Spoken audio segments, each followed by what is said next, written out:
All right, Miriam, the radio groove, you don't necessarily care about this, but the reason I call it that is because it's all over the place on the radio.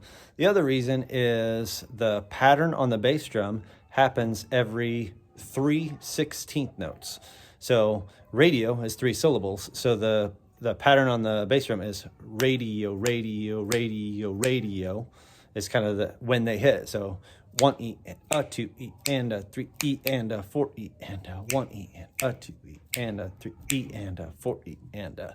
So that's 2 reasons why I call it the radio groove. I'm going to play it and kind of let you see what the bass drum is doing and the snare drum, and then I'm going to play it as a full groove. So here's what it sounds like. 2, ready, play.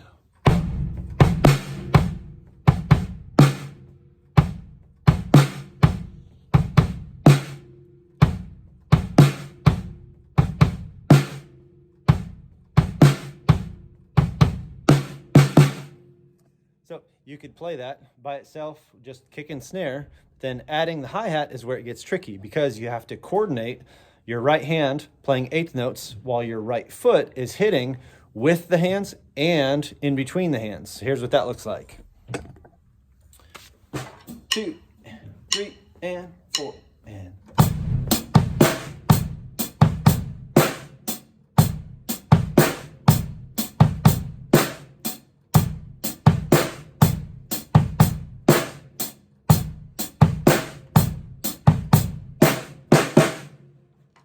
The trick is getting those hits to happen exactly in between the hands. One of the ways that I think about it is I hit with the hi-hat, and then on the hits that don't hit, I think of hitting the bass drum while my stick is up. So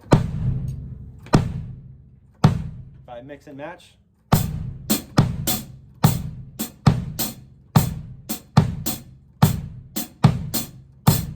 and that gets you the coordination to be able to play the radio groove. I'll play a couple different variations so you can hear where we could take the radio groove. 2, ready, play.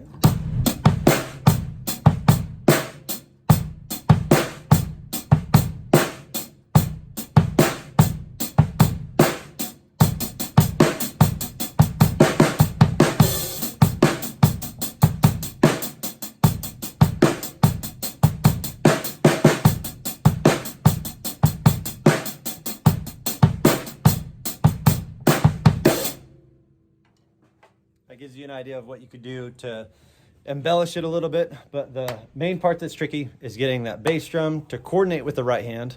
Starting out, I would recommend just play the groove. Kind of sing it, boom, boom, ga, boom, boom, boom, ga, boom, boom, ga, boom, boom, ga. The pattern was on one of the For King and Country songs and one of the Brandon Lake ones, for sure. And then there was slight variations on some of the other songs. Hope that helps a little bit. Let me know if you have any questions.